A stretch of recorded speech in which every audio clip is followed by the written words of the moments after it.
بسم اللہ الرحمن الرحیم الحمد للہ الذی جعلنا من المتمسکین بولایت امیر المؤمنین علی بن ابی طالب۔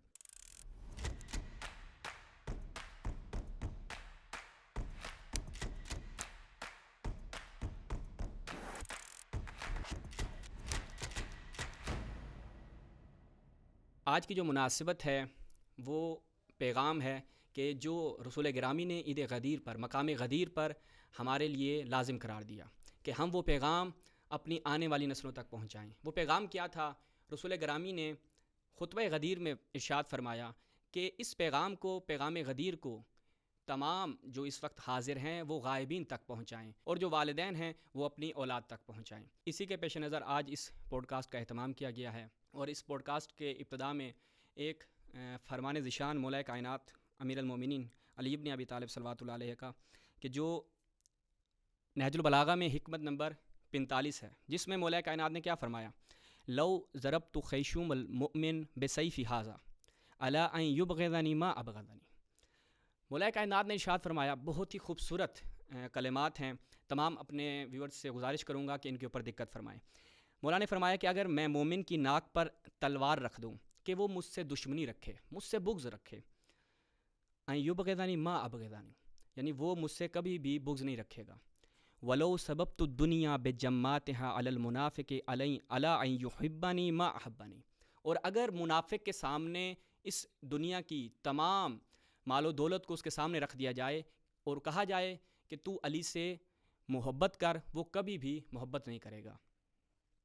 اس کے بعد کیا فرمایا؟ وَذَلِكَ أَنَّهُ قُضِيَ فَانْقَضَى عَلَى لِسَانِ النَّبِيِّ الْأُمِّي أَنَّهُ قَالَ يَا عَلِي لَا يُبْغِضُكَ مُؤْمِنٌ وَلَا يُحِبُّكَ مُنَافِقٌ۔ اس کی وجہ کیا ہے؟ اس کی وجہ یہ ہے کہ رسالت گرامی صلی اللہ علیہ وسلم نے یہ فیصلہ کر دیا کہ علی سے منافق کے علاوہ کوئی بغض نہیں رکھے گا اور مومن کے علاوہ کوئی محبت نہیں رکھے گا۔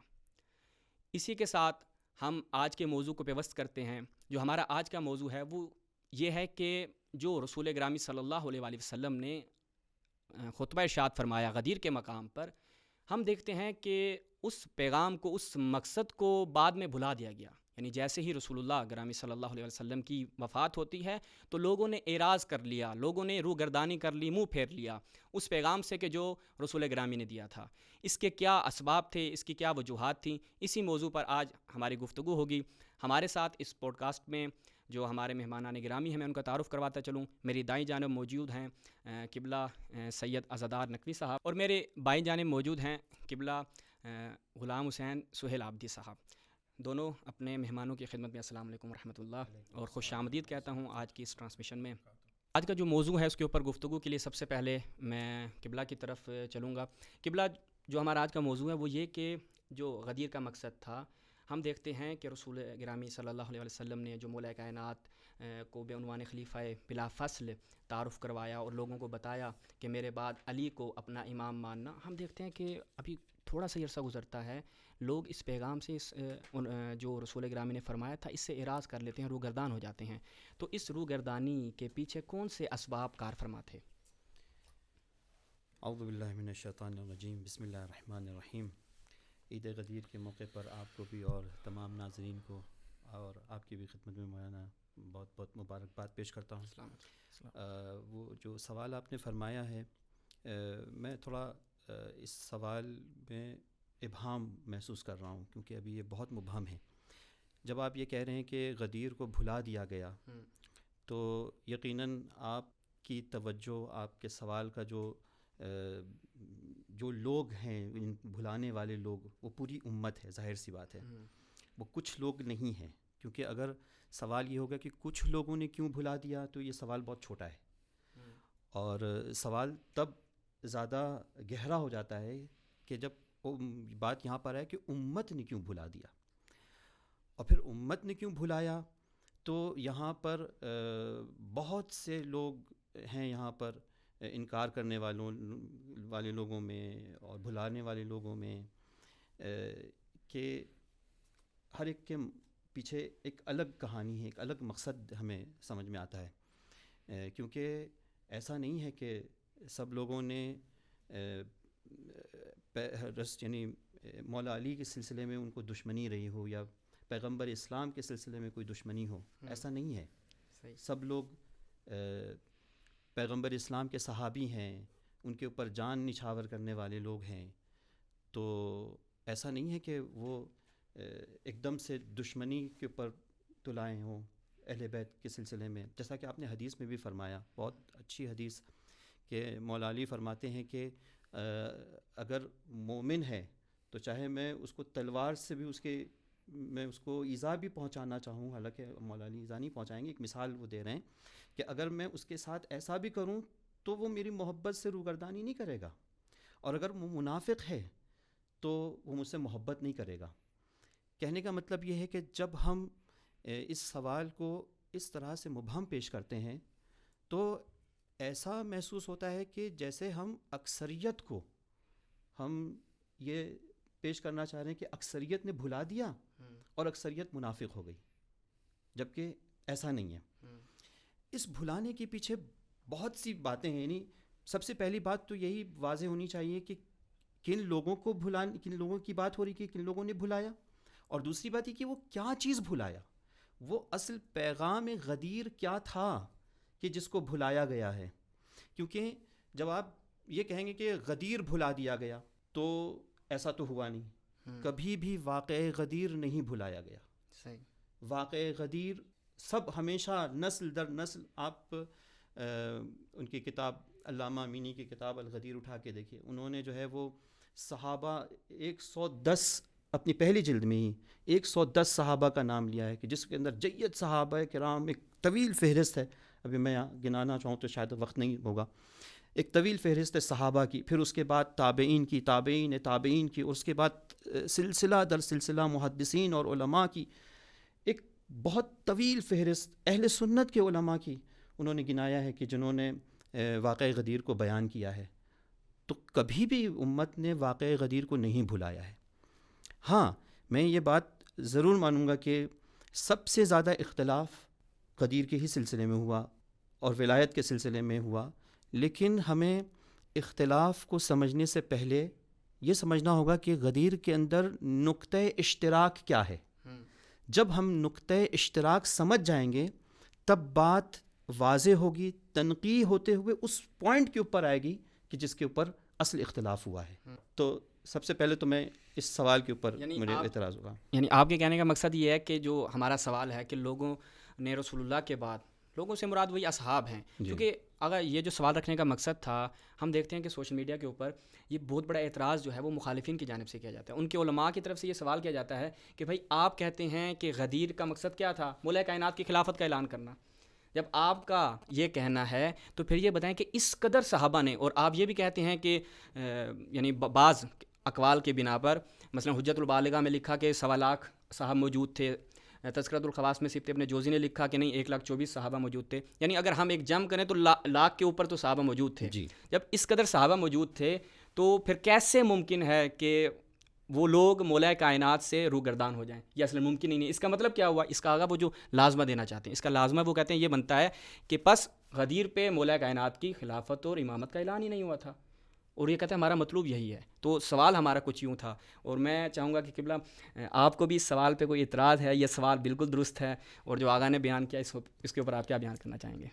بسم اللہ الرحمن الرحیم. سب سے پہلے اپنے ناظرین کو ایام غدیر اور عید غدیر کی مناسبت سے مبارکباد عرض ہے. تو سب سے پہلے یہ نقطہ جو ہے اس کی طرف توجہ کرنا ضروری ہے کہ جب بات ہوتی ہے غدیر سے متعلق، امیر المومنین علیہ السلام کے فضائل سے متعلق، امیر المومنین علیہ السلام کی کسی فضیلت سے متعلق، اہل بیت علیہ السلام کی فضائل کی طرف، ان کی مرجیت سے متعلق، ان کی خلافت سے متعلق، ان کی ولایت سے متعلق، تو وہاں پہ ایک بڑی تعجب والی بات سمجھی جاتی کہ بھئی یہ کیسے ہو سکتا ہے.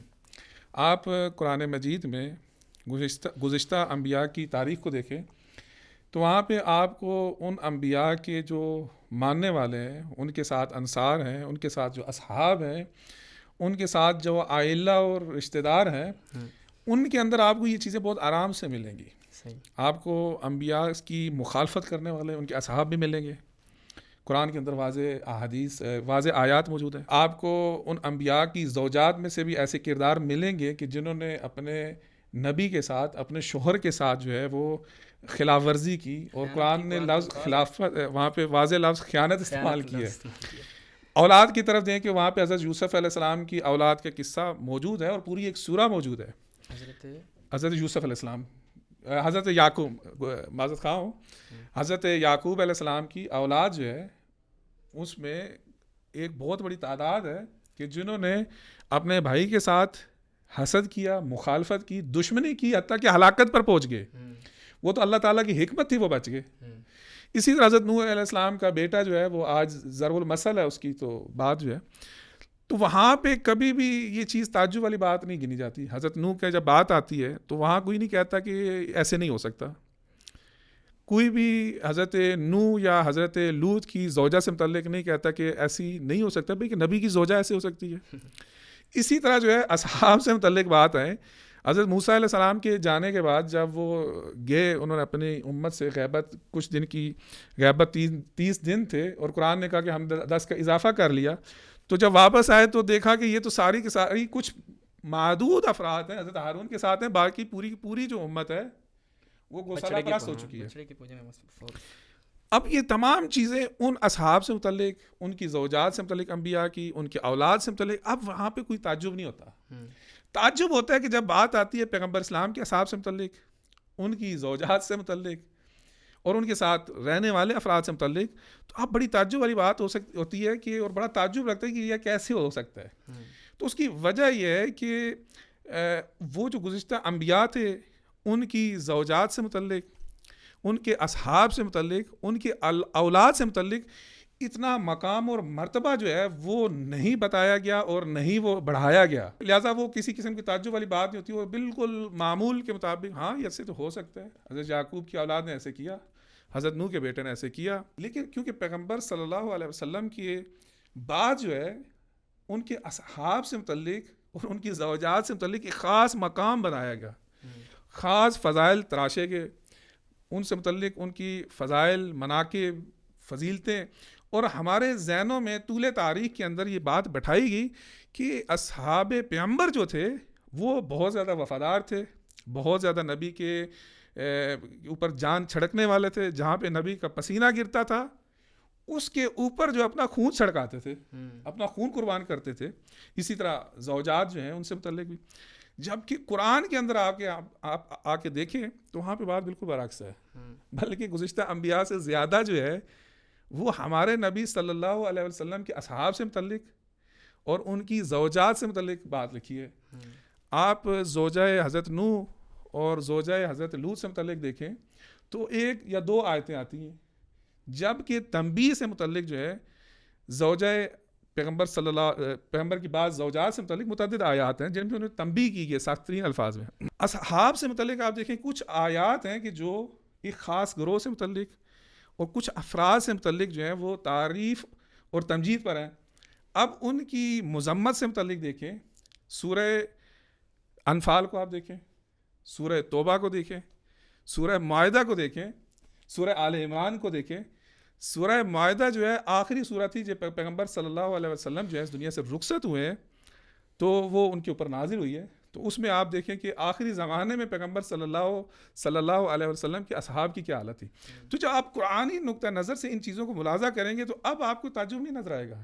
جیسا حضرت موسیٰ علیہ السلام گئے کوہ طور پہ اور وہاں پہ 10 دن جو ہے اضافہ ہوا تو گوسالہ پرست ہو گئے، تو ایسا ہی پیغمبر صلی اللہ علیہ وسلم کے اصحاب کو جب آپ قرآن کی نظر سے دیکھیں گے اور پیغمبر صلی اللہ علیہ وسلم کی احادیث کی روشنی میں دیکھیں گے تو اب یہ تعجب والی بات نہیں ہے. آپ دیکھیں حضرت موسیٰ علیہ السلام اس دنیا سے رخصت نہیں ہوئے، وہ ایک مختصر عرصے کے لیے اپنے امت سے رخصت ہوئے ہیں، مختصر غیبت تھی، تو جب واپس آئے تو امت کا کیا حال ہوا. تو لہٰذا یہ تعجب والی بات نہیں ہے کہ کیسے غدیر جو ہے اس کو بلا دیا گیا یا اس کی مخالفت کر دی گئی یا اس کی مخالفت کرتے ہوئے ایک نیا جو ہے وہ نظام بنا دیا گیا. میں اس کے اوپر تھوڑا اتفاق نہیں کروں گا، اس لیے کیونکہ ہم نے یہ عرض کیا کہ ضرور قرآن کے اندر بعض اصحاب، بعض لوگوں کی مذمت ہوئی ہے، مگر سوال جو ہے نا وہ پوری امت کی طرف جا رہا ہے. یعنی پوری امت کیوں بھلا دی، کیوں وہ جو اصل پیغام غدیر تھا اس کو بھلا کیوں دیا گیا، اس کی وجوہات کیا ہیں؟ تو اگر ہم اس طرح سے کہیں کہ قرآن میں اصحاب کے سلسلے میں مذمت آئی ہے تو یہ اصحاب پھر ایک بہت مبہم سا لگ رہا ہے کہ جیسے کہ تمام اصحاب کے لیے ایسا ہوا ہے، جبکہ تمام اصحاب کے لیے نہیں ہوا ہے، یہ یعنی کچھ لوگوں کے ہوا ہے جو آیات جس کی طرف آپ نے اشارہ کیا ہے اس کا ایک اپنا ایک شان نزول ہے، اور ظاہر سی بات ہے انہی لوگوں کے لیے یہ آیت مورد خطاب قرار پا رہی ہے۔ تو ہم یہاں پر ایک چیز دیکھ رہے ہیں کہ آپ یہ کہہ رہے ہیں کہ چونکہ اصحاب کی طرف مذمت ہوئی ہے لہٰذا اصحاب نے بھلا دیا، تو کون سی بڑی بات ہے، اصحاب تو تھے ہی ایسے اس لائق تھے، جبکہ ایسا نہیں ہے۔ اصحاب زیادہ تر پیغمبر اسلام کے اصحاب قابل احترام ہیں اور ان کے لیے مذمت نہیں آئی ہے، مگر یہ بھی ایک حقیقت ہے کہ انہوں نے بھی بھلایا ہے۔ لیکن اب یہاں پر بہت باریک نقطے کی طرف ہم سوال کو لے جانا چاہ رہے ہیں کہ وہ کیا چیز بھلایا ہے غدیر کی، کیا چیز مانا ہے؟ جب ہم یہ سمجھیں گے کہ کیا چیز مان لیا ہے اور پھر کیا چیز، اتنی سب چیزیں مان کے بھی پھر کیا چیز بھلایا ہے، تب ہم اس سوال کے اوپر آئیں گے، تب ہمیں یہ بات واضح ہوگی کہ جیسا کہ آپ نے فرمایا کہ وجہ کیا ہے، بھلانے کی وجہ کیا ہے۔ تو سب سے پہلی بات تو ہمیں سوال یہ ہے کہ بھلایا کیا ہے اور کس نے بھلایا ہے؟ بھلایا پوری امت نے ہے، ٹھیک ہے، پوری امت نے بھلایا ہے۔ اور میں قبلہ کے اس نقطۂ نظر سے جو ہے اتفاق نہیں کرتا کہ کیونکہ وہ تمام اصحاب جو ہیں وہ قرآن کی نظر میں قابل مذمت تھے تو پھر انہوں نے بھلا دیا تو کون سی بڑی بات ہے، نہیں، ایسا نہیں ہے۔ آپ کا اشارہ یعنی یہی تھا؟ نہیں، میرا کہنا کہ جو مقصد تھا نا قرآن کے اندر، آپ دیکھیں پیغمبر صلی اللہ علیہ وسلم کے جو اطراف میں لوگ تھے، ان کے اصحاب تھے، ان کی 2 یا 3 قسم کی اقسام بنتی ہیں۔ ایک وہ اصحاب تھے کہ جو واقعاً جانثار تھے، قرآن نے ان سے متعلق جو ہے قرآن نے ان سے متعلق تمجید کی بعض آیات نازل کی، ہاں بالکل ایک بات۔ لیکن ایک اصحاب کی اکثریت نہ بھی کہیں لیکن اچھا خاصا ایک گروہ اصحاب کا ایسا تھا کہ جن سے متعلق مذمت آئی۔ اب یہاں پہ میں ایک بات، کیونکہ میں پہلے شاید روشن نہیں ہوتی جس کی وجہ سے غلط فہمی ہوئی ہے، یوں نہیں کہ سارے کے سارے اصحاب جو ہیں ان کی ستائش آئی ہے، جیسا کہ ان کی عدالت سے متعلق ایک مکتب فکر کا جو ہے وہ نظریہ یہ ہے کہ تمام کے تمام صحابہ جو عادل ہیں، لہذا ان کا یہ نظریہ ہے کہ جس نے بھی پیغمبر صلی اللہ علیہ وسلم کو اپنی ان کی حیات مبارکہ میں دیدار کیا ہے، اگرچہ وہ چھوٹا بچہ ہی کیوں نہیں تھا، تو وہ صحابی کا کیا کہتے ہیں مصداق ہے، اور وہ سب کے سب صحابہ کی عدالت کے قائل ہیں۔ ایک یہ نظریہ ہے، اور یہ بات جو ہے قرآن کے بالکل خلاف ہے۔ جی، اور دوسری طرف آپ یہ کہیں کہ سارے کے سارے صحابہ جو تھے وہ معاذ اللہ وہ کافر ہو گئے تھے، مشرک ہو گئے تھے، مرتد ہو گئے تھے، رسول اللہ صلی اللہ علیہ وسلم کے مخالف ہو گئے، ایسی بات بھی نہیں تھی۔ لہٰذا ایک رسول اللہ صلی اللہ علیہ وسلم کے وفادار اصحاب بھی موجود تھے اور ان کی مخالفت کرنے والے موجود تھے، اور اس کے علاوہ منافقین کا ایک طبقہ بھی موجود تھا۔ لہٰذا آپ غزوہ تبوک جو ہے رسول اللہ صلی اللہ علیہ وسلم کی رحلت سے زیادہ عرصہ نہیں گزرا، یعنی میرا خیال ہے شاید 2 سال پہلے کی بات ہوگی کہ جب غزوہ تبوک جو ہے ہوا ہے، کیونکہ فتح خیبر کے بعد غزوہ تبوک جو ہے انجام پایا ہے، کیونکہ اس کی جو سربراہ تھے زید بن حارثہ اور حضرت جعفر ابن ابی طالب جو تھے، یہ فتح خیبر کے بعد واپس تشریف لائے، تو پیغمبر صلی اللہ علیہ وسلم نے فرمایا کہ آیا میں فتح خیبر کا جو ہے جشن مناؤں یا جعفر ابن ابی طالب کی آمد کا؟ تو لہٰذا جنگ تبوک جو تھی یہ فتح خیبر کے بعد ہوئی ہے۔ تو لہٰذا اس غزوہ تبوک میں مورخین نے یہ لکھا ہے کہ جتنا، اور غزوہ تبوک یہ واحد غزوہ تھا کہ جس میں پیغمبر صلی اللہ علیہ وسلم جو ہے امیر المومنین السلام کو ساتھ نہیں لے کے گئے، اور بہت زیادہ لوگوں نے امیر المومنین السلام سے متعلق باتیں کی، یہاں تک کہ امیر المومنین علیہ السلام پیغمبر اسلام کی خدمت میں حاضر ہوئے اور ان کے سامنے عرض کی کہ آپ مجھے کیوں چھوڑ کے جا رہے ہیں؟ تو اس وقت پیغمبر صلی اللہ علیہ وسلم نے مشہور حدیث منزلت جو ہے وہ بیان کی ہے، اگرچہ یہ حدیث منزلت بھی اس وقت نہیں، اس سے پہلے بھی بیان ہوئی ہے، اس کے بعد بھی ہوئی ہے، لیکن اس کا جو معروف ترین شان نزول ہے وہ یہ ہے۔ تو اب یہاں پہ امیر المومنین السلام کو چھوڑنا بھی ایک حکمت تھی، کیونکہ جتنا لشکر تاریخ کے اندر لکھے، آپ دیکھیں آغا سید جعفر مرزا عاملی صاحب کی کتاب الصحیح من سیرۃ النبی، اس کے اندر آپ جا کر دیکھیں، اور دیگر کتب، کیونکہ انہوں نے بھی جو کتاب لکھی ہے پرانے منابع کے اوپر لکھی ہے ان کو کوڈ کرتے ہوئے، تو جتنا لشکر پیغمبر صلی اللہ علیہ وسلم کا تھا اتنا ہی منافقین کا تھا۔ میرا یہ کہنا کہ جو مقصد ہے کہ جتنا لشکر جو ہے پیغمبر صلی اللہ علیہ وسلم ایک بڑا لشکر لے کے تبوک کے مقام پر گئے، اتنا ہی لشکر منافقین کا بھی تھا. اور امیر المومنین اسلام کو چھوڑنے کی وجہ بھی یہ تھی کہ یہ لوگ جو منافقین پیچھے ہیں یہ چاہتے تھے کہ پیغمبر جب غزوہ تبوک میں چلے جائیں تو پیچھے مدینے پر یہ قبضہ کر لے. یعنی جس کو مدینے کو ایک قسم کے دارالخلافہ کی حیثیت تھی اس پہ یہ قبضہ کر لیں، مرکز اسلام پر قبضہ کر لیں. تو لہٰذا ایک ایسا شخص ہونا چاہیے تھا جو پیغمبر جیسا ہو اور ان کی سازشوں کو ناکام کرے. اس کی شخصیت کو دیکھ کے ان کو جرأت نہ ہو کہ وہ مدینہ کے اوپر قبضہ کرنے کی سے متعلق سوچیں یا سازش کریں. تو لہٰذا اب امیر المومنین کو اس وجہ سے چھوڑا گیا. پر یہ کہنے کا مقصد یہ تھا کہ ایک بہت بڑی تعداد جو تھی وہ منافقین کی بھی موجود تھی. اور غزوہ احد معروف ہے کہ 1/3 افراد جو تھے، اب ایک طرف آپ کہیں کہ 3000 کا لشکر آ رہا ہے، پیغمبر صلی اللہ علیہ وآلہ وسلم 1000 کا لشکر لے کے جا رہے ہیں اور 300 افراد عبداللہ ابن ابی کی سرکردگی میں الگ ہو جاتے ہیں. آپ دیکھیں سچویشن بڑی عجیب بنتی ہے. نفسیاتی طور پر دیکھیں ایک بہت بڑی شکست کا سبب بنتا ہے کہ جب 1/3 آپ کی فوج جو ہے وہ آپ شروع سے آتے ہی نا مدینے سے باہر نہ نکلتے، لیکن مدینے سے نکل چکے ہیں اور آ بھی چکے ہیں، اب کہتے ہیں جی ہم جنگ نہیں لڑیں گے اور واپس جاتے ہیں. تو یہ ایک تعداد منافقین کی بھی موجود تھی. بالکل ایسا ہی جیسے ابھی آغا نے 2-3 تاریخ کے جھروکے آپ کے سامنے رکھے، تو خود اس کے اوپر مہر جو ہے اہل سنت نے ثبت کی ہے. شیخ الاسلام اہل سنت کے ابن تیمیہ، اور اس نے وہ کتاب لکھی جو خود تشیع کے رد میں تھی، منہاج السنت النبویہ. اس میں وہ خود یہ اعتراف کرتا ہے، جو کہ آغا نے جانا کہ ایک بہت بڑی تعداد منافقین کی موجود تھی. تو میں اس آغا کے نقطے سے اتفاق بھی کرتا ہوں. آپ اختلاف کرتے ہیں تو انشاءاللہ بھی آپ کا بھی پوائنٹ آف ویو لیں گے. کیونکہ اس نے لکھا فَإِنَّ كَثِيرًا مِّنَ الصَّحَابَةِ، آگے کیا کہتا ہے، یبغضونہ، مولا کائنات سے بغض رکھتے تھے. بالکل. وہ یسبونہ، مولا کائنات پر سب و شتم کرتے تھے. وہ یقاتلون، یعنی کثیر، اور حرف تحقیق کے ساتھ بلا شک و شبہ وہ یہ بات کر رہا ہے کہ ان کثیر من الصحابہ، یعنی صحابہ کی ایک بہت بڑی تعداد مولا کائنات سے بغض رکھتی تھی. جیسا کہ ہم نے ابتدا میں بھی حدیث بیان کی، اور آپ کا جو وہ نقطہ تھا کہ آپ جب یہ کہہ رہے ہیں تو یہ بات ناظر ہے پوری امت کی طرف، یعنی پورے یعنی صحابہ نے. یہ الفاظ خود رسول اللہ نے بیان کیے ہیں. میں صرف یہ آخری آپ کی خدمت میں حدیث بیان کرتا ہوں کہ مولا کائنات سے رسول اللہ نے کیا فرمایا، ان مما عہد الی النبی ان هذه الامه ستغدر بی بعدہ. یعنی رسول گرامی نے خود امت کا لفظ استعمال کیا ہے کہ ان قریب اے علی میں دیکھ رہا ہوں کہ یہ امت جو ہے وہ تم سے غداری کرے گی. اور اس کے ساتھ بالکل ایک اور روایت، یہ جو روایت بیان کی یہ بھی صحیح سند ہے، اور اس کے ساتھ رسول گرامی نے امام علیہ السلام کے لیے کیا فرمایا، جب آپ کا گزر جو ہے وہ چند باغوں سے ہو رہا تھا اور مولا کائنات جو ہے وہ حسرت کرتے ہیں کہ یہ باغ بڑا خوبصورت ہے، اور رسول گرامی فرماتے ہیں کہ جنت میں آپ کے لیے اس سے بھی اچھا باغ ہے. تو جب تیسرے مقام پہ آتے دیکھتے ہیں تو رسول گرامی گریہ فرماتے ہیں. مولا کائنات کیا فرماتے ہیں، ما یبکی کا، یعنی کون سی چیز ہے اے پیغمبر گرامی، کون سی چیز ہے جو آپ کو رلا رہی ہے. کیا فرمایا، قال ذغائن فی صدور قوم لا یبدونہ لک حتی یفقدونی. میں ان کے دلوں میں، یعنی اپنے انہیں کی بات ہو رہی تھی، ہمارے لیے تو بات نہیں کی جا رہی تھی، کہ ان کے دلوں میں اپنے بعد جب یہ مجھے کھو دیں گے، میں ان میں سے چلا جاؤں گا، تو میں ان کے دلوں میں زغائن دیکھ رہا ہوں. زغائن یعنی کہ کینہ دیکھ رہا ہوں. ان کے دلوں میں کینہ ہے، بغض ہے، حسد ہے تیرے لیے، جو یہ میرے بات ظاہر کریں گے. اور ہم دیکھتے ہیں کہ غدیر، جو ہم نے ابھی سوال رکھا تھا، جس پہ آپ غالباً جو ہے وہ اختلاف بھی کر رہے تھے، تو یہ 2 احادیث کی روشنی میں کہ انہوں نے وہ بغض کا اظہار کیا، وہ حسد کا اظہار کیا، اور یہ رسول اللہ یعنی زبان رسالت سے یہ پہلی پیشن گوئی ہو چکی تھی. آغا دیکھیے، میں بہت مختصر الفاظ میں، آپ لوگ نے بہت تفصیل آپ نے بھی اور آپ نے بھی جو ہے وہ ایک ہی بات کو پیش کیا، لیکن میں بہت مختصر الفاظ میں آپ کی بات سے رد کر دوں گا.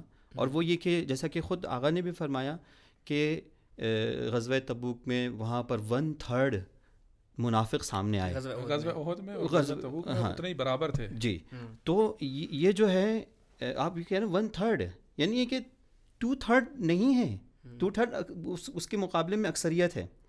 اور جیسا کہ آپ نے حدیث پڑھا کہ ہماری امت میں ایسے کینے موجود ہیں حضرت علی کے سلسلے میں، کیونکہ انہوں نے ان کے بزرگوں کو بدر میں، احد میں، اس میں جو ہے وہ قتل کیا اور ہلاک کیا، تو اس کی وجہ سے جو ہے وہ کینے موجود ہیں. لیکن میں پھر وہی عرض کروں گا کہ وہ کتنے لوگ ہیں کہ جن کے دلوں میں کینے ہیں، کتنے لوگ ہیں جن کے دل جو ہے وہ بغض اہل بیت سے بھرے ہوئے ہیں، وہ زیادہ نہیں ہیں. حتیٰ ہم اس دور کو چھوڑ دیں، آج ابھی آ جائیں، آج کے دور میں غدیر کو جس طرح سے کہ شیعہ مکتب فکر میں وہ غدیر ہے، اس کو ماننے والے کتنے ہیں؟ شیعہ ہی ہیں نا، باقی اکثریت تو سنی ہے. وہ تو نہیں مانتے. آپ کے حساب سے وہ غدیر کا انکار کر رہے ہیں, اور وہ جو غدیر کا انکار کر رہے ہیں تو کیا ان کے دل اہل بیت کے سے جو ہے وہ محبت نہیں رکھتے, اہل بیت کی نفرت سے بھرے ہوئے ہیں؟ نہیں, ایسا نہیں ہے. اکثریت جو ہے وہ اس امت کی اہل بیت کی محبت سے مالا مال ہیں. تو پھر ہم انکار غدیر کو بہت زیادہ اس بغض اور کینہ اور حسد اس سے نہیں جوڑ سکتے, کیونکہ ٹھیک ہے میں مانتا ہوں کہ ایسے لوگ تھے, جیسے کہ پیغمبر نہیں, کثیر بھی نہیں تھے. ابن تیمیہ کا خود اعتراف ہے. نہیں دیکھیے, جیسے کہ آپ نے کہہ رہے کہ ابن تیمیہ کا کثیر نہیں ہے. فإن كثيرا من الصحابہ, کثیر من الصحابہ کا مطلب یہ کہ بہت سے لوگ تھے ایسے, لیکن بہت سے لوگوں کے مراد پھر یہ نہیں ہوتا کہ مثلا 80% تھے. مطلب دیکھیے ایک جگہ جو ہے وہ اچھے خاصے لوگ بھی جو ہوں تو ہم کہہ سکتے ہیں کثیر. اصل کثیر کا لفظ جو ہے نا مبہم ہے. اگر ہم اس کو پرسنٹیج میں ڈالیں تو جیسا کہ ابھی آپ نے کہا کہ 1/3 جو ہے وہ اس طرح سے منافقین سامنے آ گئے تھے, عبداللہ ابن ابی اور کون ان کے اس میں بڑھتے گئے اور بعد میں بڑھتے بھی گئے. اچھا, بعد میں جو بڑھتے گئے اس کی بھی وجوہات ہیں, کیونکہ کبھی کبھی ہوتا یہ ہے کہ دیکھیے بہت ہر معاشرے کا ایک فگر ہوتا ہے. کچھ بہت قلیل ہوتے ہیں, بہت کم ہوتے ہیں جو پکے منحرف لوگ ہوتے ہیں. پکے منحرف لوگ تقریباً 6-7% لوگ ہوتے ہیں, اور اسی طرح سے بہت کم لوگ ہوتے ہیں جو حق کے اوپر جو ہے وہ پکے ہوتے ہیں اور داعیان اہل الحق ہوتے ہیں, اور وہ جو داعیان اہل الباطل ہوتے ہیں وہ بھی کم ہوتے ہیں. بیچ میں جو ہوتے ہیں نا, اب یہ نیوٹرل ہوتے ہیں, یہ عوام ہمج الروا, ادھر کہیں کبھی جو ہے اس طرف ہوتے ہیں, کبھی اس طرف ہوتے ہیں. تو کبھی کسی محاذ میں آپ کو اکثریت دکھے نا تو سب کو وہ ٹیگ مت لگائیے کہ سب وہی ہو گئے. نہیں, سب وہ نہیں ہوئے ہیں. یہ نیوٹرل لوگ تھے جو اس طرف ہو گئے, اور کبھی کبھی اس طرف بھی ہوتا ہے. یعنی جب داعیان حق اپنا کام اچھے طریقے سے انجام دیتے ہیں تو پھر وہ جو نیوٹرل لوگ ہوتے ہیں وہ ادھر بھی دکھائی دینے لگتے ہیں ایک دم سے. اب یہاں پر سوال یہ ہے کہ وہ کون سی بات ہے, وہ کون سی چیز ہے کہ جس کی وجہ سے یہ غدیر کا انکار ہوا سب کی طرف سے, جس کے اندر سب لوگ شامل ہیں, حتیٰ وہ 2/3 لوگ جو پیغمبر اسلام کے ساتھ تھے وہ لوگ بھی جو ہے وہ غدیر کا انکار کر رہے ہیں نا. کیونکہ آخر میں کتنے بچے تھے؟ چند ہی ہیں ہماری روایات میں, یہی نا کہ چند گنتی پہ. تو کیا صرف یہی لوگ تھے اور باقی سب مرتد ہو گئے تھے؟ نہیں, یعنی واقعاً بمعنی کلمہ واقعاً مرتد ہو گئے تھے. تو ایسا تو مجھے نہیں لگتا, کیونکہ نہ سب جو ہے وہ بغض اہل بیت میں مبتلا ہو گئے تھے, جیسا کہ آج بھی نہیں ہے. آج بھی ہم دیکھیں تو امت کی اکثریت, چاہے وہ کسی بھی مذہب و ملت کے ہوں, کسی بھی فرقے کے ہوں, عالم اسلام کے, عالم اسلام میں اتنے سب فرقے ہیں, لیکن ان سب میں جو متفق چیز ہے وہ حب اہل بیت ہے. تو آج ایسا کیوں ہو رہا ہے؟ حب اہل بیت ہونے کے باوجود اس غدیر کا انکار ہو رہا ہے جو شیعہ مکتب فکر کا ہے. تو اب یہ سمجھنے کی ضرورت ہے کہ وہ ہے کیا اور کس چیز کا انکار ہو رہا ہے. یہ ہمیں اچھا یہ کب پتہ چلے گا؟ جب ہم تھوڑا مشترکات کے اوپر گفتگو کر لیں کہ کیا کیا چیز مشترک ہیں, کیونکہ جب تک کہ یہ بات واضح نہیں ہوگی نا تو بات آگے نہیں بڑھے گی. اور مشترکات کا جاننا 2 وجہ سے بہت اہم ہے. ایک تو یہ کہ اتحاد بین المسلمین کی فضا جو ہے وہ اسی طرح سے قائم ہو سکتی ہے کہ جب ہم مشترکات سمجھیں, اور مشترکات کا سمجھنا اور مشترکات کے اوپر اتحاد کی دعوت دینا, یہ قرآنی دعوت ہے. اور یہ قرآنی دعوت صرف مسلمانوں سے بھی نہیں ہے بلکہ تمام اہل کتاب سے. یا اہل الکتاب تعالوا الی کلمۃ سواء بیننا وبینکم, آ جاؤ وہ چیز جو ہمارے اور تمہارے درمیان مشترک ہے اس کے اوپر ہم اتفاق کر لیں. بالکل ایسے. تو اب خود آیت اس کے آگے کیا کہ اللہ نعبد الا اللہ, یعنی توحید کو, پیغام توحید کو ایک قدر مشترک مان رہی ہے. کن لوگوں میں؟ مسلمانوں میں, یہودیوں میں, عیسائیوں میں, جن کو اہل کتاب کہا جا رہا ہے. کہ یہ توحید ہمارے تمہارے سب کے درمیان مشترک ہے. تو یہ ایک قدر مشترک کے اوپر آئیں، ہم گفتگو کر لیں، ہم ایک ہو جائیں. تو اس لیے بھی مشترکات کا ڈھونڈنا بہت ضروری ہے، کیونکہ ہمیں وہ پوائنٹ ملے کہ جس کے اوپر ہم متفق ہو سکتے ہیں.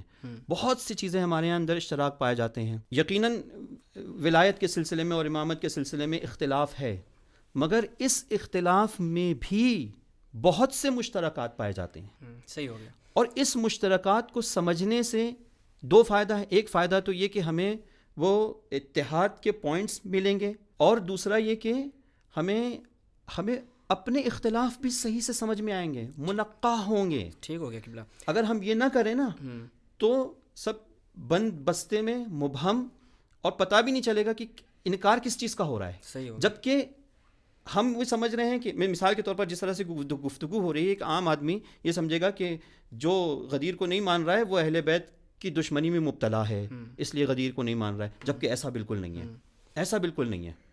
بالکل آپ نے جس نقطے کی طرف اشارہ فرمایا میں اسی کو کنورٹ کروں گا قبلہ کی طرف، کہ جیسے آپ بیان کر رہے ہیں نا کہ ہمیں وحدت کی طرف لوگوں کو لانا ہے، ہمیں لوگوں کو جو ہے وہ مشترکات کی طرف لانا ہے، انہیں حق کی طرف دعوت دینی ہے. تو ہمارا ماننا یہ ہے، یعنی خود ہمارے علماء کا ماننا بھی یہی ہے، جو عرصہ دراز سے اس غدیر کو، اس پیغام غدیر کو، الغدیر لکھی گئی، ابقات الانوار لکھی گئی، انہوں نے یہ جو جتنی بھی چیزیں لکھی وہ کس لیے کہ ہم وحدت کا جو مرکز ہے رسول گرامی کی ذات ہے. تو ہمیں لوگوں تک جو حق بات پہنچانی ہے، جس میں آپ بھی ہمارے ساتھ اتفاق کرتے ہیں، تو ہمیں اس غدیر کا پیغام پہنچانا ہے کہ بھائی تم جو ہو وہ انحراف کا شکار ہو. جب تک یہ خود نہج البلاغہ کے اندر خطبہ نمبر 145 میں مولا کائنات نے کیا ارشاد فرمایا؟ مولا کائنات نے ارشاد فرمایا کہ تم اس وقت تک ہدایت کو نہیں پا سکتے، ہدایت کو حاصل نہیں کر سکتے جب تک ان لوگوں کی شناخت نہ کر لو کہ جو ہدایت سے دور ہو گئے.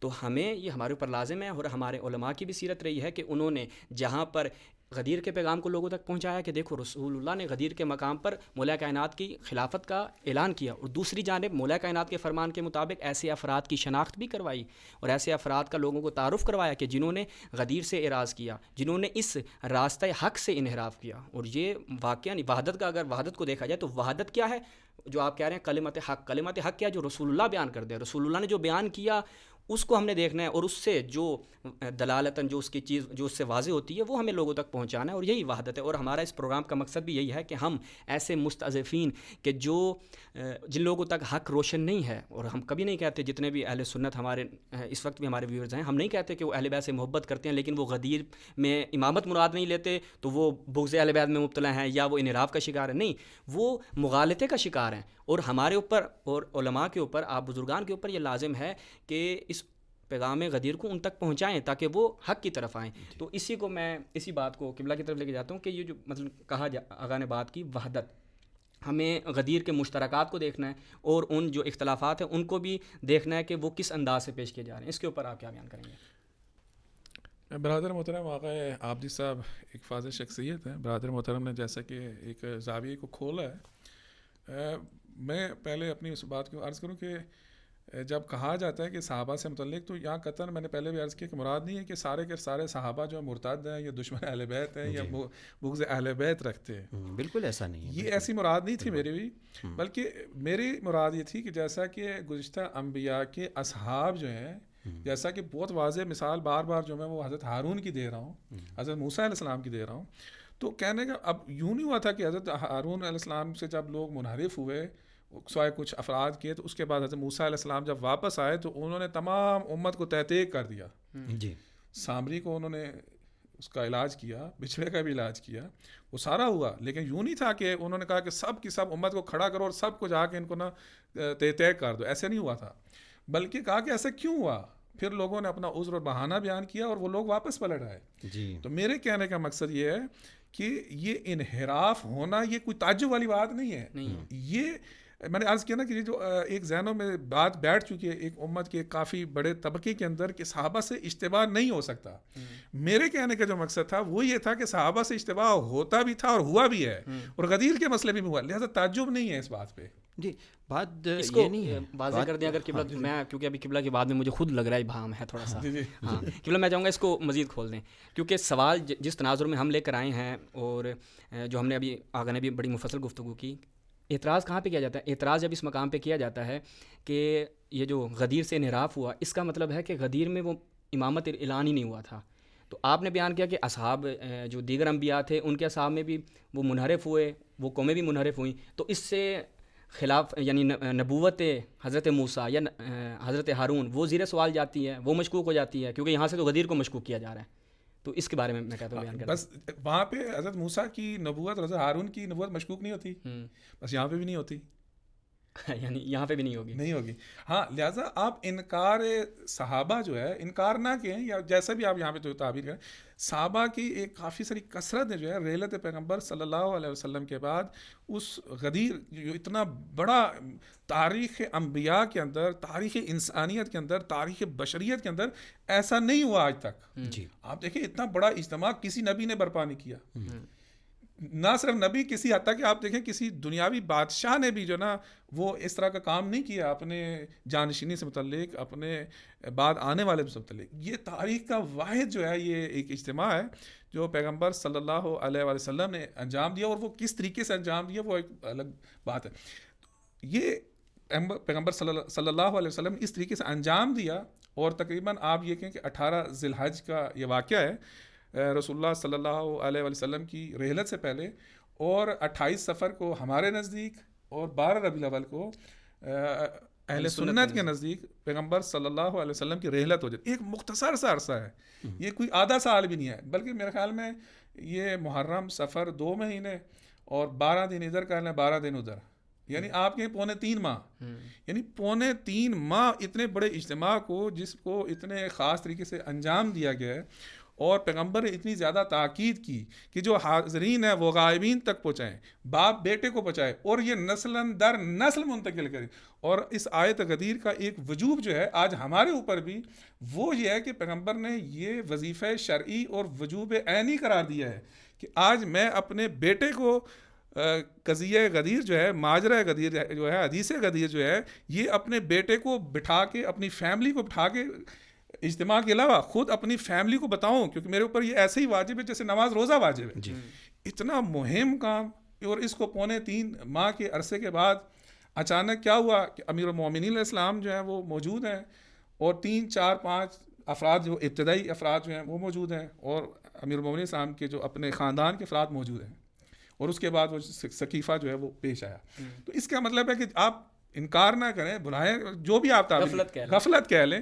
یہ جو غفلت بالآخر ہوئی ہے، میں یہ کہنے کا مقصد ہے کہ جو غفلت ہوئی ہے یہ کوئی تعجب والی بات نہیں ہے. ایسی غفلتیں پہلے انبیاء کے زمانوں میں بھی ہوئی ہیں. ہاں، لہٰذا اس غفلت کی وجہ آپ کی، کیونکہ اصحاب ایسے تھے، نہیں ہو سکتا. میں کہتا ہوں کہ نہیں، اصحاب جو تھے وہ قرآن کے مطابق جیسے آپ بیان کریں اس طرح نہیں تھے. اب اس کے متعدد اسباب تھے. خود پیغمبر صلی اللہ علیہ وسلم کی زندگی میں جو اصحاب تھے وہ مختلف قسم کیٹیگری کے موجود تھے. ایسے بھی اصحاب تھے کہ جو پیغمبر صلی اللہ علیہ وسلم کی مخالفت کرتے تھے. صلح حدیبیہ ایک اس کا شاہد ہے، لشکر اسامہ دوسرا شاہد ہے، حدیث کرتاس تیسرا شاہد ہے. اور اس کے بعد آپ جو ہیں کہ اصحاب عقبہ جب وہ واپس لوٹ رہے تھے، بعض کے مطابق جو ہے وہ غزوہ تبوک سے، اور بعض کے مطابق جو ہے وہ غدیر سے واپسی کے مقام پر، تو وہاں پہ معاذ اللہ پیغمبر کو ہلاک کرنے کی جو سازش کی گئی. اور آ کے اس کے علاوہ جو ہے غزوہ حنین کے غالباً غنائم تھے، پیغمبر پہ عدالت کے اوپر سوال کیا، آپ کیسے پیغمبر ہے، آپ عدل نہیں کرتے. زوجات پیغمبر نے کہا کہ بھئی آپ عدل نہیں کرتے. میں یہ کہنے کا مقصد ہے کہ یہ جو اصحاب کی متعلق ایک جو مائنڈ سیٹ اپ بنا ہوا ہے یہ درست نہیں ہے. چلیں قبلہ اس کو تھوڑا سا وائنڈ اپ کرتے ہیں موضوع کو، چونکہ جتنے زیادہ ہم تاریخ میں جائیں گے، اور ماشاءاللہ آپ دونوں جو ہیں وہ بزرگان فاضل شخصیات ہیں. یعنی اس پہ تو ہم پتہ نہیں، میرے خیال 10-15 پوڈ کاسٹ کریں تو وہ بھی ہماری کم ہوں گی، ختم نہیں ہوں گی. اسی طرح سے سلسلہ چلتا رہے گا، لیکن ہماری اس پوڈ کاسٹ کا وقت میں بار بار یہی کہتا رہوں گا کہ یہ بہت کم لوگ ہیں جن کے بارے میں یہ وہ ہو رہا ہے. میں اس تاریخی حقائق کا انکار نہیں کر رہا ہوں، ایسا ہوا ہے، بالکل ہوا ہے. مگر چونکہ سوال آپ کا بہت عام ہے کہ امت کی طرف سے کیوں یہ انکار ہوا، اور یہ سب بھی عوامل تھے جو قبلہ بیان کر رہے ہیں، اس کا بالکل انکار نہیں ہو رہا ہے. مگر اگر سوال کا رخ صرف انہی چند لوگوں کے اوپر ہے تو یہ سوال بہت چھوٹا ہے. چلے بات یہ نہیں ہے. اب اہم نقطے کی طرف آ جاتے ہیں. ہم یعنی وہ چھوڑ دیتے ہیں پوری امت تھی 1% 2% 3%، اصلاً ہم جو ہے وہ اس کی کمیت پہ نہیں جاتے. جی ہم اب سوال جو یہاں پر کر رہے ہیں وہ یہ ہے جس پہ ہم چاہ رہے ہیں کہ ایک نتیجہ ہمارے آج کی اس پوڈ کاسٹ سے مومنین تک پہنچ جائے، اور جو ہمارے اہل سنت ناظرین ہیں جو ہم اس وقت دیکھ رہے ہیں ان تک بھی جو یہ چیز پہنچ جائے، وہ یہ کہ بالآخر افتراق تو ہوا ہے، جی امت تقسیم ہوئی ہے، تقسیم ہوئی. غدیر بھلائی گئی، ثقیفہ بپا کیا گیا. تو اس کے پیچھے کون سے علل و اسباب اور یعنی کون سی ایسی وجوہات تھیں کہ ثقیفہ بنایا گیا اور غدیر کو بلایا گیا؟ بالآخر کچھ افراد تھے، وہ کون سی وجوہات تھیں؟ اس کے اوپر روشنی ڈالیں. دیکھیے ثقیفہ جو ہوا، خود ثقیفہ میں کتنے لوگ تھے یہی اسی سے پتہ چل جاتا ہے کہ غدیر کا انکار کرنے والے کتنے لوگ ہیں. صحیح. تھوڑے بہت انصار تھے، اس کے بعد اس کے اندر کچھ مہاجرین بھی شامل ہوئے، اور جو قضیہ ہوا پوری تاریخ سب کو پتہ ہے. تو کتنے لوگ تھے؟ یہ بہت کم لوگ تھے. اچھا، ان کے انکار کرنے کی وجوہات کیا تھی؟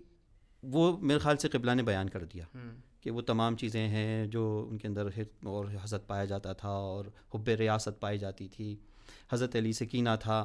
یہ تمام چیزیں مانی جا سکتی ہیں، مگر آپ کا سوال یہاں پر رک نہیں سکتا، چونکہ سوال آگے بڑھے گا. اور باقی سب کو کیا ہو گیا تھا؟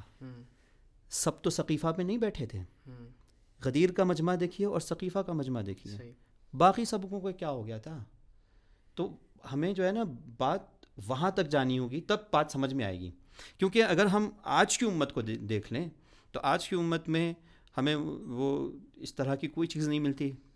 اہل بیت کے سلسلے میں، حضرت علی کے سلسلے میں جو شخصی کینہ رہا ہوگا اس وقت، وہ آج نہیں ہے. ہو سکتا ہے کچھ خوارج ہوں، وہ امت کے 1% بھی نہیں ہوں گے، 1% بھی نہیں ہوں گے. یعنی حتیٰ آپ اہل سنت یا جو بھی جتنے بھی عالم اسلام میں فرقے ہیں اور مذاہب ہیں، سب کو دیکھ لیں، سب کو ٹٹول لیں، کہیں بھی آپ کو سوائے خوارج کے جو کہ بہت کم ہیں، کہیں بھی آپ کو جو ہے وہ اہل بیت سے نفرت نہیں ملے گی.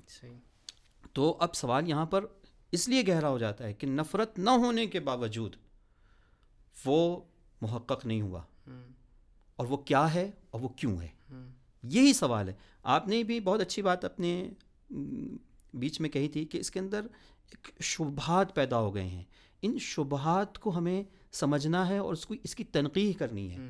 جب ہم اس شبہات کی تنقیح کر لیں گے تو ایک عام مسلمان یہ سوچتا ہے کہ، اور اس کا بجا ہے یہ سوچنا، اس کو یہ حق ہمیں دینا چاہیے کہ اتنے سب پیغمبر اسلام کے اصحاب اور پیغمبر اسلام کے اوپر جان نچھاور کرنے والے ایک دم سے کیوں پھر گئے. تو پھر وہ کیا حدیث غدیر کا انکار کر رہا ہے؟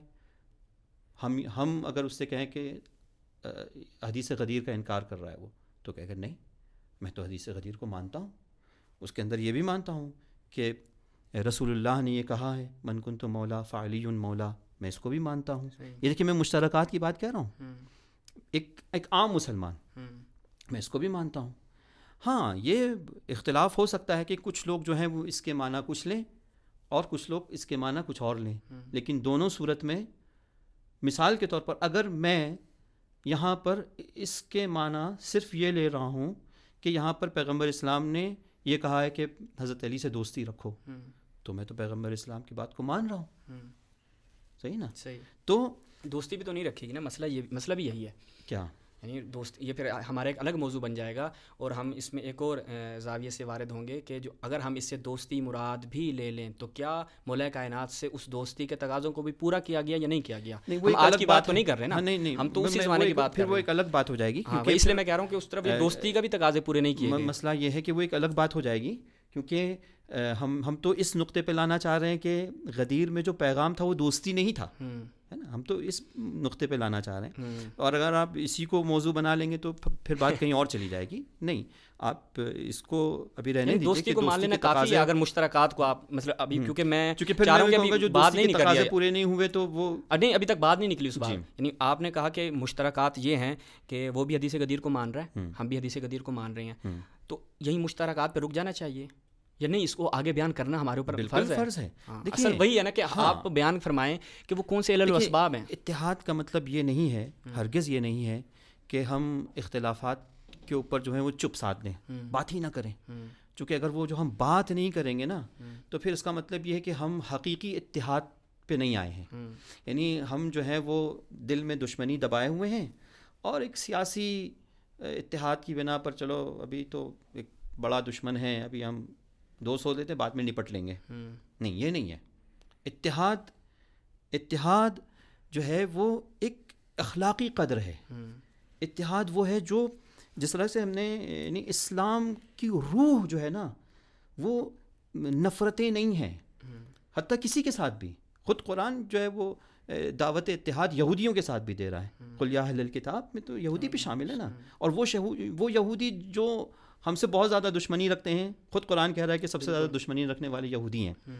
تو یہ قرآن کی فراخ دلی اور آفاقی نگاہ ہے کہ ہم تو ہماری طرف سے حتیٰ یہ عیسائی اور یہودیوں کے ساتھ بھی اتحاد ہے, اور یہ قرآنی دعوت ہے. یعنی یہ کوئی سیاسی نعرہ نہیں ہے, یہ قرآنی دعوت ہے کہ اتحاد ہمیں برقرار رکھنا ہے. تو یہ اتحاد تب اسی وقت جو ہے وہ صحیح ہو سکتا ہے جب ہم اپنے اختلافی موضوعات کے اوپر آپس میں گفتگو کرنے کے لیے ہم تیار رہیں. یعنی ہماری نظر اتنی بالیدہ ہو, ہماری نگاہ اتنی فراخ دلی ہو کہ ہم اپنے اختلافات کو بھی آپس میں ایک صحیح فضا میں بیٹھ کے ہم گفتگو کر سکیں. تبھی اتحاد جو ہے وہ صحیح معنی میں اتحاد ہے. یہاں تو میں اس بات کو مانوں گا کہ ہمیں اختلافی جو باتیں ہیں اس کو رکھنا ہے, اس کو چھپانا نہیں ہے. ابھی وہی جو آپ کم یعنی میں نے شروع میں بھی سوال جو میرا یہ تھا کہ آپ نے تھوڑی مقدار ہی چلیں آپ کی طرف جو ہے وہ کہتے ہیں کہ ہم تھوڑی مقدار میں ہی تھے کہ جنہوں نے رسول اللہ کے اس پیغام سے اعراض کیا اور ایک امت کو دوسری راہ پہ لے کر چل پڑے. ٹھیک ہے, ہم ان مستضعفین کی تو بات ہی نہیں کر رہے نا کہ جن کو تلوار کے زور پہ یا جن کو قوتوں کے زور پر انہیں اٹھنے نہیں دیا گیا, بولنے نہیں دیا گیا, کیونکہ تاریخ اس چیز پر گواہ ہے. ہم کہہ رہے ہیں کہ وہ جن افراد نے, وہ ایک مخصوص تعداد, جو آپ خود بھی اس چیز کا اقرار کریں, وہ مخصوص تعداد جس نے غدیر سے انحراف کیا, غدیر سے روگردان ہوئے, اس کے اسباب کیا ہیں, یعنی کیوں وہ اس طرف چل پڑے, یعنی دوسری طرف انہوں نے رسول کے اس فرمان سے جو ہے وہ انحراف کیوں اختیار کیا. یہ سوال میں تھوڑی تعداد والی کی بات ہی نہیں کروں گا کیونکہ اس کے لیے مولانا نے بیان کر دیا اور ان کا بیان بہت شافی ہے, یعنی وہ کافی ہے. ہاں, اس پہ اختلاف نہیں ہے. ہاں, اس پہ اختلاف نہیں ہے. میں ان اکثریت کی طرف جانا چاہ رہا ہوں, سوال کو ادھر موڑنا چاہ رہا ہوں کہ ان کی طرف سے کیوں یہ انکار ہوا. ابھی آپ نے ایک لفظ بتایا مستضعف, اور اس مستضعف کے آپ کے الفاظ سے ایسا لگا کہ جن کی آواز کو دبا دیا گیا, جو کمزور ہو گئے. گویا یہ کہ آپ طاقت کے استضعاف کو استضعاف کہہ رہے ہیں, لیکن استضعاف اس سے کہیں بڑا ہے, فکری استضعاف بھی ہے. بہت سی چیزیں ہیں جو بات سمجھ میں نہیں آئی ہے, اور چونکہ بات سمجھ میں نہیں آئی ہے اس لیے بہت آسانی سے اس کا رخ موڑ دیا گیا ہے. اور جب فکری استضعاف ہوتا ہے اور رخ موڑ دیا جاتا ہے تو کچھ لوگ ہوتے ہیں جو انحراف پھیلانے والے ہوتے ہیں اور وہ شبہات ڈالتے ہیں, اور وہ شبہات چونکہ استضعاف فکری ہیں اس لہٰذا اس کے اوپر اتنا غور نہیں کیا جاتا, اور سب کے سب جو ہے آپ کو بھیڑ اس طرف دکھائی دینے لگتی ہے.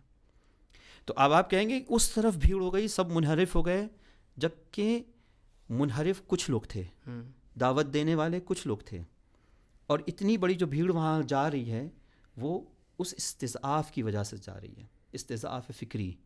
اس استضعاف فکری کی وجہ سے وہ جو اصل پیغام ہے وہ نہیں سمجھا گیا. اور یہ جو استضعاف کی بات ہم کہہ رہے ہیں نا, یہ سنی شیعہ بھی نہیں ہے میرے بھائی. آپ استضعاف فکری جو ہے وہ ہم سنیوں میں بھی دیکھ سکتے ہیں اور شیعوں میں بھی دیکھ سکتے ہیں. صحیح, ایسا ہے. ٹھیک ہو گیا. تو یہ تقسیم میں مت جائیے. صحیح ہو گیا. ہمیں اس استضعاف کی طرف جانا ہے کہ جس کی وجہ سے وہ امت اس طرف چلی گئی, اور وہ پیغام کیا تھا جو تبیین نہیں ہو پایا. اب قبلہ آقا کی باتوں سے آپ کو مکمل اتفاق ہے یا نہیں ہے وہ تو مجھے نہیں معلوم, لیکن میں چاہوں گا کہ اب سلسلے کو جو ہے وہ تھوڑا سا آگے بڑھا کے اختتام کی طرف لے جایا جائے. جیسا کہ آقا نے بیان کی کہ یعنی انہوں نے بڑا خوبصورت بیان دیا کہ ہمیں غدیر کے مشترکات کو بھی بیان کرنا چاہیے, ہمیں اس کے اختلافات کو بھی احسن انداز سے بیان کرنا چاہیے. تو اس صورت میں ہم دیکھتے ہیں کہ وہ جو آپ نے بھی بیان کیا کہ ایک مخصوص گروہ جو ہے اس نے امت کی باغ ڈور سنبھالی, اور اس کو گمراہی کی طرف لے گیا. کیونکہ رسول گرامی نے جن چیزوں کی طرف دعوت دی وہاں پر ایک شرط بھی لگائی, کیونکہ فقط محبت میرے خیال میں کافی نہیں تھی, اتباع بھی کرنی تھی. اور قرآن بھی اس چیز کی طرف جو ہے وہ دعوت دیتا ہے کہ اگر اے رسول سے کہہ دو ان کنتم تحبون اللہ فاتبعونی, اگر تم محبت کے دعوے دار ہو تو اتباع بھی کرنی ہے. اور حدیث ثقلین کا غدیر میں بیان کرنا اس چیز کی طرف نشاندہی ہے کہ وہاں پر اتباع بھی لازم تھی. اتباع نہیں کرو گے گمراہ نہیں ہوگے, اگر چھوڑ دو گے تو گمراہ ہو جاؤ گے. تو اب وہ جو ایک امت گمراہ ہوئی اور پوری اس امت کی گمراہی کا سہرا بھی ان مخصوص افراد کے اوپر آتا ہے اور ایک اس پوری ٹیم کے اوپر آتا ہے. تو اب ہم یعنی کون سے اشتراکات یہاں سے ہمارے لیے نکلتے ہیں جن کے اوپر بات کرنی چاہیے؟ دیکھیے برادر محترم آغا عابدی صاحب نے جو اشتراکات کی بات کی ہے اور وحدت کی بات کی ہے وہ درست بات ہے. اور خود ائمہ معصومین علیہ السلام کی جو سیرت تھی, روش اور منش تھی, باوجود اس سے کہ ہمارے پاس آج جو ہمارا مذہب ہے, مذہب اہل بیت ہے, مذہب جعفری ہے, یہ ائمہ معصومین علیہ السلام سے پوچھا ہے, ورنہ یہ آج کی پیداوار تو نہیں ہے. جی. یہ نسل در جو ہے ائمہ معصومین سے اصحاب ہیں, پھر اس سے پہلے 11 ائمہ معصومین ہیں اور 12ویں جو ہے وہ پردہ غیبت میں ہے, تو یہ دین ان سے پوچھا ہے. تو آپ دیکھیں کہ یہ ہمارے پاس جتنے بھی ادلہ ہیں ہمارے عقائد سے متعلق جو ہیں, اور حتیٰ کہ اسی خود واقع غدیر سے متعلق, تو یہ ہمارے پاس کس سے پوچھے ہیں؟ خود ائمہ معصومین اسلام سے پوچھے. اور اس کے باوجود بھی دیکھیں کہ ائمہ معصومین اسلام نے حقائق چھپائے نہیں, لیکن اختلاف بمعنی یہ تفرقہ, اختلاف بمعنی یہ کہ اپنے موقف کو بیان کر کے دوسرے کے موقف کو تسلیم نہ کرنا, اپنے موقف کو کا جو ہے وہ دوسرے کے موقف سے ایک کیا گیا پارٹیشن کہ میرا موقف الگ ہے آپ کا الگ ہے, اس کو تو ائمہ نے بیان کیا ہے. لیکن کبھی بھی ائمہ معصومین اسلام بمعنی تفرقہ یعنی کہ طرف مقابل کی انہوں نے تکفیر کر دی ہو, طرف مقابل کو انہوں نے جو ائمہ معصومین اسلام کو نہیں مانتے تھے, ان کی ولایت کو, امامت کو, ان کی خلافت کو, ان کی وصایت کو, جانشینی کو نہیں مانتے تھے, تو ائمہ معصومین اسلام نے بھی ان کی تکفیر نہیں کی. تو لہٰذا ہمیں ائمہ معصومین اسلام کی سیرت پہ عمل کرتے ہوئے آج صاحب کی بات درست ہے کہ اشتراکات جو ہیں, مشترکات جو ہیں, اس کی طرف جو ہے وہ آنا چاہیے. ہاں البتہ یہ جو ہے کہ یہ جو دعوی محبت ہے, آپ کی اس بات سے میں اتفاق کرتا ہوں کہ دعوی محبت کی جو تقاضے ہیں اس سے تو آج صاحب کو انکار نہیں ہے. اصل محبت کے تو وہ بات کر رہے ہیں, میں بھی کر رہا ہوں, اور جہاں انہوں نے بات کی ہے مستضعفین کی, مستضعفین فکری کی, وہ بات بھی ٹھیک ہے. اور ائمہ معصومین اسلام کی جو روایات سے ہمارے پاس کتب موجود ہیں, ان کے اندر باب المستضعفین کے نام پہ احادیث اور روایات موجود ہیں. تو وہاں پہ ایک مفصل گفتگو موجود ہے. تو وہاں پہ مستضعفین اسی کو کہا جاتا ہے کہ جس کی ابھی ذہنی صلاحیت اتنی نہیں ہوئی ہے, جس تک ابھی حقائق نہیں پہنچے ہیں, جس تک ابھی کیوں مثلا حدیث غدیر جو ہے وہ بیان کی جائے یا اہل بیت علیہ السلام کے فضائل اور مناقب کو جب بیان کیا جاتا ہے تو کیوں ایک دڑا جو ہے وہ اس کو فوراً ریئیکشن کرتا ہے, کیونکہ اس کے لیے ایک نئی چیز ہوتی ہے. ہم یہ کہہ رہے ہیں کہ بھائی یہ نئی چیز نہیں ہے, یہ آسا بھی جیسے کہہ رہے ہیں, آپ بھی کہہ رہے ہیں, یہ ایک ایسی چیز ہے جو امت کے درمیان مشترکہ چیز ہے, نہ فقط امت کے درمیان, تاریخ بشریت کے درمیان. میں نے عرض کیا کہ ایسا اجتماع نہیں ہوا. اور جیسا کہ آج صاحب نے اوائل میں بھی بیان کیا کہ کئی سو اصحاب جو ہیں وہ مرحوم علامہ امینی نے اپنی غدیر کے اندر, الغدیر کتاب کے اندر ان کی فہرست دی ہے, اور وہ ساری کے ساری فہرست جو ہے وہ اہل سنت کے کتب سے ہے. پھر اس کے بعد تابعین کی انہوں نے فہرست دی ہے, اور تابعین کی فہرست کے بعد انہوں نے تمام یعنی یہ قرون جتنی صدیاں گزری ہیں اس کے اندر آنے والے علماء ان کی فہرست دی ہے, اور ایک مفصل کتاب جو ہے مرحوم علامہ امینی نے ذکر. لہٰذا یہ غدیر جو ہے یہ نقطہ افتراق نہیں ہے, یہ نقطہ اشتراک ہے. بالکل. اور اس بات کو امت تسلیم کرے کہ یہ کوئی نئی بات نہیں ہے, بلکہ یہ بات وہ ہے کہ جو نہ صرف نئی نہیں ہے اور متفرقہ نہیں ہے بلکہ مشترکہ اور متواتر ہے. بالکل. متواترات میں سے اس کے تواتر کا کسی نے انکار نہیں کیا. ہاں اب اس کے معنی کا اس کے اندر جو اس کے بعض ابحاث جو ہے وہ جاری رہتی ہیں. تو لہٰذا یہ اشتراک کی بات ہے, اور ہمیں اس کی اشتراک کی طرف, ہاں البتہ وہ جو نقطہ استضعاف آغا صاحب نے ذکر کیا ہے, ہمیں اس کے عوامل کو بھی دور کرنا چاہیے. جی بس اسی پہ اگر آپ کا کوئی آخری نقطہ ہو تو بیان فرمائیں, پھر ہم جو ہے وہ اختتام کرتے ہیں. آخری نقطہ تو بہت کچھ ہے بیان کرنے کو, کیونکہ مثال کے طور پر ہم لوگ جو ہیں وہ صرف واقعے کو بیان کر رہے ہیں, اور اس کے اندر جو اصل میسج ہے ہم اگر اس کے اوپر آئیں گے تو شاید اور بات واضح ہو. اور وہ جو مسئلہ استضعاف ہے کہ جس کی بنا پر ہم اکثریت کو ادھر دیکھ رہے ہیں، وہ حل ہو پائے گا. اگر وہ حل ہوگا تو ہم غدیر کے اس میسج کو پہنچا پائیں گے. اگر ہم صرف واقعہ بیان کریں تو واقعہ دوسرے بھی بیان کر رہے ہیں، اس سے کوئی فرق نہیں پڑ رہا ہے. اور حتیٰ اس کے معانی میں بھی آپ دیکھیں، کچھ لوگ جو ہیں وہ محبت کہتے ہیں، چلیے میں اس کو بھی مانتا ہوں، اور ہم لوگ یہ سمجھتے ہیں کہ سنی اور شیعہ میں فرق یہ ہے کہ اہل سنت اس حدیث سے محبت کا معنی لیتے ہیں اور ہم اولا بالتصرف کا معنی لیتے ہیں، ہے نا. عام طور سے یہی ہوتا ہے.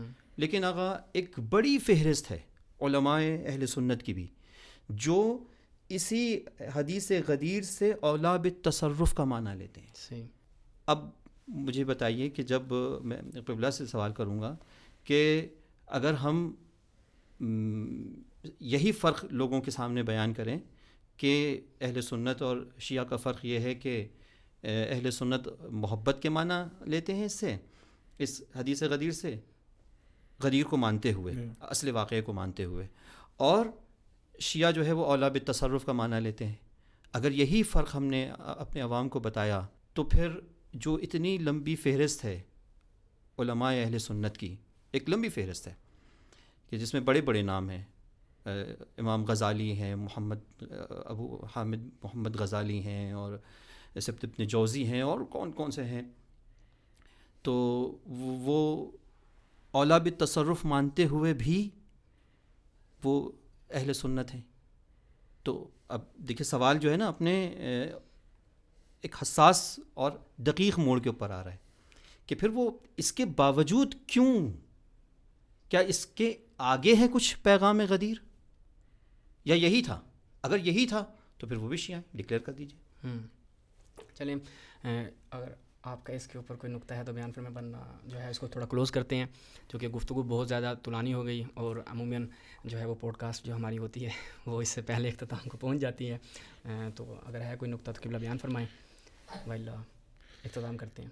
دیکھیے، خطبہ غدیر جو ہے یا وہ غدیر کا جو اجتماع تھا، اس میں پیغمبر صلی اللہ علیہ وسلم جو ہے اس میں فقط ایسا نہیں تھا کہ اتنا بڑا اجتماع کر کے اور اتنے اس طریقے سے، اور اس وقت آج آپ دیکھیں کہ ہمیں ایک کسی شہر کے اندر کسی سیاستدان کو بھی یا کسی مذہبی رہنما کو بھی اجتماع کرنا ہوتا ہے تو ہم کہتے ہیں کچھ ہزار افراد آئے ہیں.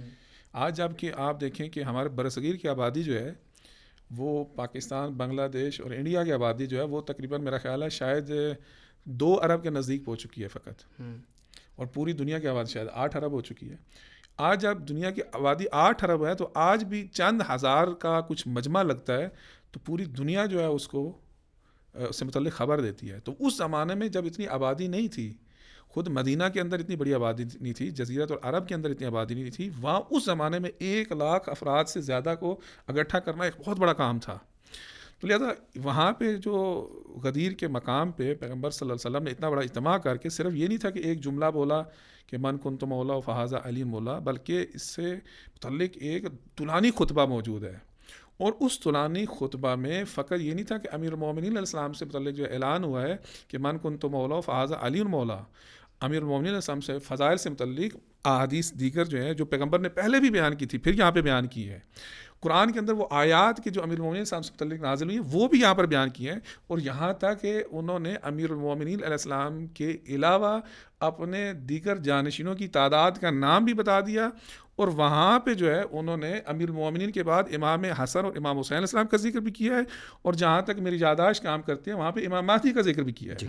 تو لہٰذا وہ آسا میں بہت اچھا نقطہ جو ہے وہ بیان کیا ہے کہ یہ بات جو ہے یہ اس سے یہاں تک وہ اولا بالتصرف جو ہے وہ بھی بعض لوگ مانتے ہیں. پھر کیوں اختلاف ہے؟ تو صرف غدیر کا جو پیغام تھا وہ صرف امیر المومنین اسلام کی خلافت نہیں تھی، بلکہ خلافت کے علاوہ ولایت بھی تھی، وصایت بھی تھی، اور نہ صرف فقط امیر المومنین علیہ السلام بلکہ امام مہدی علیہ السلام تک تمام ائمہ اسلام کی وصایت، خلافت، امارت، وصایت یہ سب چیزیں شامل تھیں، اور ان کی طرف توجہ بھی ضروری ہے. آقا جس طرح کے قبلہ نے بیان کیا کہ حالانکہ یعنی جس نقطے کی طرف میں لانا چاہ رہا تھا وہ یہ تھا کہ ہم اہل سنت کے اندر بھی یہ دیکھتے ہیں کہ بہت سے ایسے ہمیں اہل سنت حضرات ملیں گے جو کہ ائمہ کو یہی سلسلہ 12 امام ان کو مانتے ہیں، اسی سلسلے کو مانتے ہیں، اور اس کے باوجود وہ اہل سنت ہیں. تو ہمیں اب فرق جو ہے وہ کہیں اور ڈھونڈنا پڑے گا، کیونکہ غدیر کو مانتے ہیں، اس کے جو ہے وہ اولا بالتصرف کو بھی مانتے ہیں، اور اسی سلسلے کو جس طرح سے کہ قبلہ نے بیان کیا وہی سلسلے کو مانتے ہیں، اس کے باوجود وہ اہل سنت ہیں. اب بات یہاں پر اصل بات کیا ہے وہ میں جو سمجھتا ہوں میں بیان کر دیتا ہوں، ہو سکتا ہے کہ آپ جو ہے اس سے اتفاق کریں یا اختلاف کریں. اور وہ یہ ہے، وہ جو استضعاف ہے کس چیز کا استضعاف ہے اور کیا چیز باعث ہوتی ہے کہ وہ اصل پیغام رہ جاتا ہے. حالانکہ حضرت علی کو مانتے ہیں اور اولا بالتصرف بھی مانتے ہیں. تو وہ کون سا اولا بالتصرف مان رہے ہیں؟ وہ یہ کہتے ہیں کہ پیغمبر اسلام نے غدیر کے میدان میں مولا علی کو اپنا جانشین بنایا. اور اپنا کا مطلب کیا؟ پیغمبر اسلام ایک روحانی شخصیت ہیں، ایک دینی شخصیت ہیں. تو دینی معاملات میں پیغمبر اسلام نے ان کو اپنا جانشین بنایا، اور یہ جانشینی بلا فصل بھی ہے. یہ اہل سنت کے بہت یعنی میں ظاہر سی بات ہے سب تو کو نہیں کہہ رہا ہوں، لیکن کچھ لوگ ہیں جو مان رہے ہیں، تو ان کی بات میں کہہ رہا ہوں کہ اہل سنت میں ایسے لوگ ہیں جو یہ کہہ رہے ہیں کہ بلا فصل پیغمبر اسلام نے حضرت علی کو بنایا، اور اس کے بعد یہی سلسلہ ہے اماموں کا جو جن کو ہم امام مانتے ہیں، جیسا کہ قبلہ نے بھی بیان فرمایا، اور امام مہدی تک، اور امام مہدی تک بھی مانتے ہیں. لیکن فرق کیا ہے اب یہاں اس منزل میں کہ جب بات اتنی مشترکات کے اوپر آ گئی، تو اب فرق جو مجھے سمجھ میں آتا ہے وہ یہ ہے کہ ایک فکر ہے جو پہلے سے چلی آ جا رہی ہے، یعنی یہ اسلام سے پہلے کی ہے، اور وہ یہ ہے کہ دین اور دنیا میں اختلاف. دین الگ ہے اور دنیا الگ ہے. دنیا جو ہے اس کا دین سے کوئی تعلق نہیں ہے. لیکن شیعہ مکتب فکر میں جو توحیدی نگاہ ہے وہ یہ ہے کہ حتیٰ ہماری دنیا بھی دین کے آئینے میں چلے گی. اسی لیے ہم دنیا میں جو جس امامت کی بات ہم کر رہے ہیں وہ امامت اخروی و معنوی و یہ نہیں ہے صرف اخروی معنوی اور دینی اور سلسلے ولایت اور خدا نہیں، صرف یہ نہیں ہے، یہ بھی ہے، اور دین اور ہماری دنیا بھی جو ہے وہ دین کے ہی آئینے میں چلے. تو اصل فرق یہیں پر ہے. جو استضعاف جو ہمیں رونما ہوا دکھتا ہے وہ یہی دکھتا ہے کہ عام لوگوں کو یہ لگتا ہے کہ ہاں دین میں تو ٹھیک ہے، پیغمبر اسلام نے غدیر میں یہ کہا اور ان کو اپنا جانشین بنایا، تو جانشین بنانے کا مطلب یہ کہ ہم دین ان سے لیں گے، باقی جو ہے ہم دنیا کے لیے ہم اختیار رکھتے ہیں، دنیا کے لیے ہم کسی کو بھی بنا سکتے ہیں. یہ دنیاوی معاملات ہمارے حل و عقد سے اہل حل و عقد سے حل ہو سکتے ہیں. یہ فکر جو ذہن میں آئی ہے کہ دین اور دنیا کا اختلاف، اس نے جو ہے وہ غدیر کے اس پیغام کو محقق ہونے نہیں دیا. اور ہم یہ دیکھتے ہیں کہ جو انحراف آیا ہے وہ دنیاوی معاملات میں آیا. ہاں اب دنیاوی معاملات میں یہ شروع ہوا، لیکن آخر میں وہ دین بھی جو ہے وہ انہوں نے نہیں لیا، حالانکہ ان کو دین ائمہ سے لینا تھا. تو کہنے کا مطلب یہ ہے کہ پیغام غدیر یہ ہے کہ ہماری دنیا بھی اور دین بھی ہم اہل بیت علیہم السلام سے ملیں. جزاک اللہ خیر. جزاک اللہ ماشاء اللہ. اسی کے ساتھ خلاصہ کرتے ہیں جو ہماری آج کی گفتگو رہی.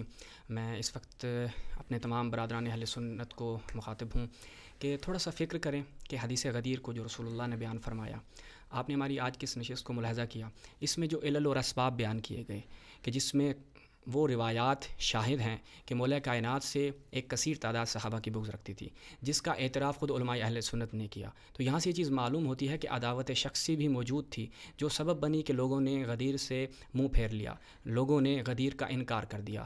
اور دوسری وجہ جو آج کی اس پوڈ کاسٹ میں ہمارے دونوں بزرگان نے بیان کی، اور چونکہ وقت کے دامن میں گنجائش نہیں تھی، وقت کی قلت تھی، اس پر مفصل گفتگو نہ ہو سکی. جو دوسری وجہ ہے، میں اپنے تمام برادران اہل سنت سے گزارش کروں گا کہ اپنے ضمیر کو قاضی بناتے ہوئے فقط آپ اس کتاب کی طرف رجوع کریں، سر العالمین ما فی الدارین، اس کی جلد نمبر 1 صفحہ نمبر 18، باب فی ترتیب الخلافہ والمملکہ، اس کی طرف آپ رجوع کریں. امام غزالی جو ہیں وہ کیا بیان کر رہے ہیں کہ ایک شخصیت تھی، ان کے اوپر کیا ہوا، توجہ کیجیے گا، ثم بعد هذا، یعنی جب تبریک پیش کی مولا کائنات کو، بخن کہا گیا مولا کائنات کو، کیونکہ یہ ممبر سے بھی آپ سنتے ہیں کہ بہت سے ایسے افراد تھے جنہوں نے کیا کہا، بخن یا علی ابن ابی طالب، یعنی آپ کو مبارک ہو امسیت واصبحت مولا کل مومن، آج سے آپ کیا ہیں، تمام مومنوں کے مولا بن گئے، تمام لوگوں کے مولا بن گئے. اس کے بعد کیا ہوا، ثم بعد هذا غلب الهوى تحب الریاسہ، اس کے بعد جو حکومت کی لالچ ہے، جو ریاست کی شہوت ہے، وہ اس فرد کے اوپر غالب آ جاتی ہے. یہ امام غزالی اس چیز کا اعتراف کر رہے ہیں، اور اس کے اوپر شمس الدین ذہبی جیسی شخصیت جو ہے وہ خود حیران ہوئی.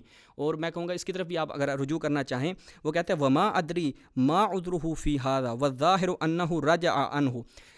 شمس الدین ذہبی یہاں پر تعجب کا اظہار کرتے ہوئے کہتا ہے مجھے نہیں معلوم کہ یہ امام غزالی جیسی شخصیت یہ کیا بیان کرنا چاہ رہی تھی. اور وہ کہتا ہے میرا گمان یہ ہے کہ انہوں نے اس بات سے رجوع کر لیا ہوگا، اگرچہ ان کا رجوع ثابت نہیں ہے. اس کے بعد وہ امام غزالی کی شخصیت کے بارے میں کیا کہتا ہے، فَإِنَّ الرَّجُلَ مِن بحور العلم واللہ علم، اور یہ جو شخص ہے امام غزالی کوئی چھوٹی موٹی شخصیت نہیں ہے، بلکہ یہ علم کا سمندر ہے، اور یہ بات کر رہا ہے. تو تمام برادران اہل سنت جو ہیں وہ اس کتاب کی طرف رجوع کریں اور دیکھیں، اور اس کے بعد تمام تاریخی تناظر میں اس بات کو اگر لیں تو یہ چیز واقعاً ثابت ہوتی ہے کہ ریاست کی محبت نے اس قدر غفلت کا شکار کر دیا کہ پیغام غدیر کو بھلا دیا گیا. آخری جو وجہ بیان کی گئی وہ استضعاف فکری تھی، جس پر جو ہے وہ مفصل گفتگو نہ ہو سکی. انشاءاللہ کوشش کریں گے کہ جو اگلی غدیر کے حوالے سے ہماری پوڈ کاسٹ آئیں گی اس میں اس کے اوپر بھی گفتگو کی جائے.